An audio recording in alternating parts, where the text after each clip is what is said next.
Good School is a place where we ponder our kids with care and creativity.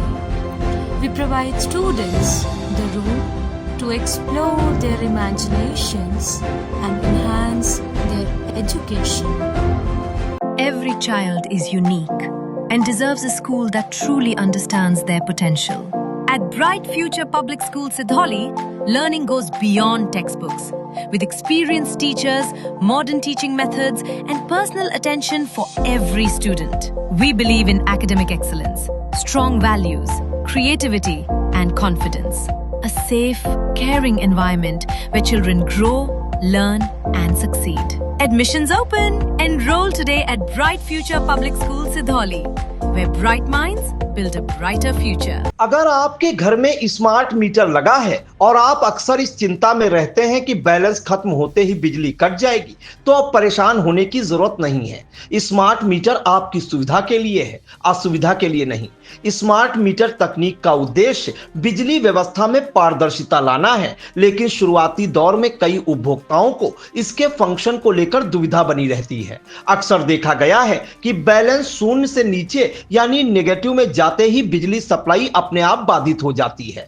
ऐसे में उपभोक्ता घबरा जाते हैं कि अब बिजली दफ्तर जाना होगा या लंबी प्रक्रिया से गुजरना होगा। अधीक्षण अभियंता विद्युत ललित कृष्ण ने उपभोक्ताओं की समस्याओं का समाधान करते हुए एक बेहद महत्वपूर्ण जानकारी आई इंडिया से साझा की है। उन्होंने बताया, अगर आपका बैलेंस नेगेटिव में चला जाता है और बिजली कट जाती है तो आपको किसी दफ्तर के चक्कर काटने की जरूरत नहीं है। उपभोक्ताओं की इसी शंका को दूर करते हुए अधीक्षण अभियंता ललित कृष्ण ने क्या कुछ कहा, आइए उसे सुनते हैं।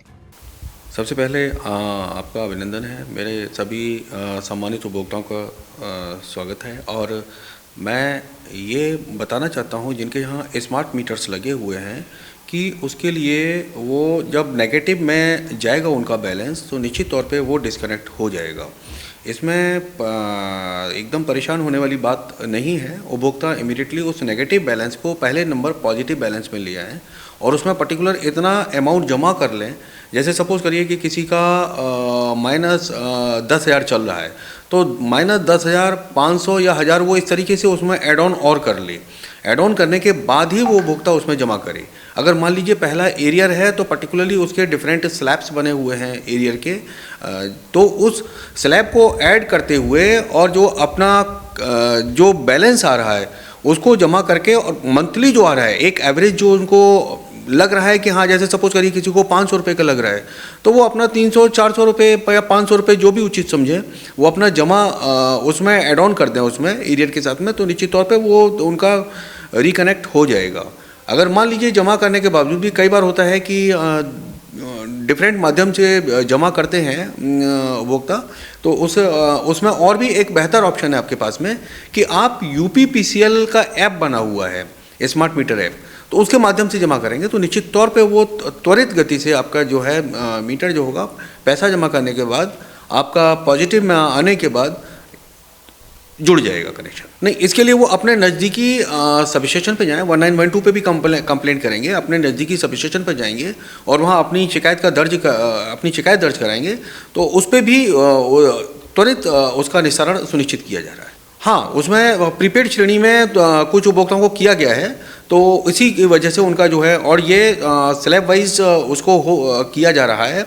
बाकी तो सभी को आगे आने वाले समय में प्रीपेड में ही कन्वर्जन पे जाना होगा पूरा का पूरा।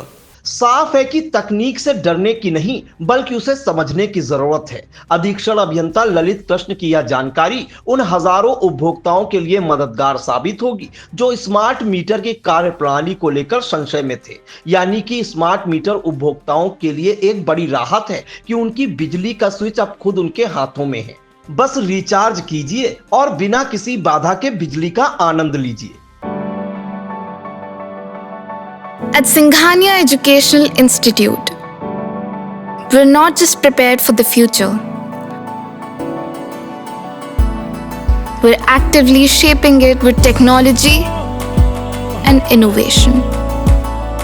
We are preparing to lead tomorrow. Singhania Educational Institute, cultivating knowledge.